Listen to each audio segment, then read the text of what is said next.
خبر دیں آپ کو، کراچی ٹریفک پولیس نے ٹریفک قوانین پر عمل درآمد سخت کرنے کا فیصلہ کر لیا۔ ہیوی گاڑیوں میں ٹریکر نصب نہ کرنے پر 1 لاکھ روپے جرمانہ عائد ہوگا۔ بغیر نمبر پلیٹ گاڑیوں اور بلیک لسٹ وہیکلز کے خلاف بھرپور کریک ڈاؤن کیا جائے گا۔ مزید تفصیلات جان لیتے ہیں چیف کرائم رپورٹر فیضان خان زادہ سے۔ جی فیضان، بتائیے گا اس حوالے سے۔ جی دیکھیے، بالکل میں اس وقت بات کر رہا ہوں کراچی میں، جہاں ٹریفک قوانین کے نفاذ کو مزید سخت کرنے کا فیصلہ کر لیا گیا ہے۔ تاہم آئی جی سنگھ جاوید عالم اوڈو کی زیر صدارت سینٹرل پولیس آفس کراچی میں ایک اہم اجلاس منعقد ہوا ہے، جس میں ٹریفک مینجمنٹ، ٹریک سسٹم، ای چالان کی کارکردگی کا تفصیلی جائزہ لیا گیا ہے۔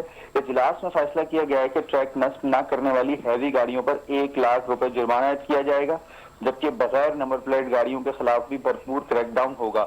آئی جی سنگھ نے ٹریفک پولیس کراچی سے تبادلوں پر دوبارہ پابندی عائد کرنے کا بھی ہدایت جاری کر دی ہے۔ اس کے ساتھ ساتھ اسمارٹ فونز کے ذریعے ای ٹکٹنگ کو چند سیشن میں تجرباتی بنیادوں پر بھی شروع کرنے کا فیصلہ کیا گیا ہے۔ بریفنگ میں بتایا گیا ہے کہ ٹریک سسٹم کے تحت اب 2,88,000 سے زائد ای ٹکٹنگ جنریٹ ہو چکے ہیں، جن میں 52% ٹکٹ شہریوں تک پہنچ چکے ہیں، 71% ادا کیے جا چکے ہیں۔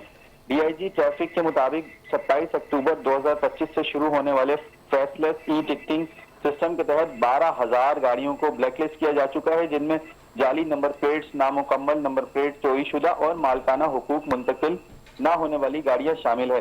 جبکہ آئی جی سندھ نے مزید یہ بھی کہنا تھا کہ ہدایت جاری کرتے ہوئے بلیک لسٹ گاڑیوں کے خلاف ٹریفک اور ضلعی پولیس مشترکہ طور پر کارروائی کرے اور ان گاڑیوں کا ڈیٹا سیف سٹی کیمرے اور دیگر قانون نافذ کرنے والے اداروں کے ساتھ شیئر کیا جائے۔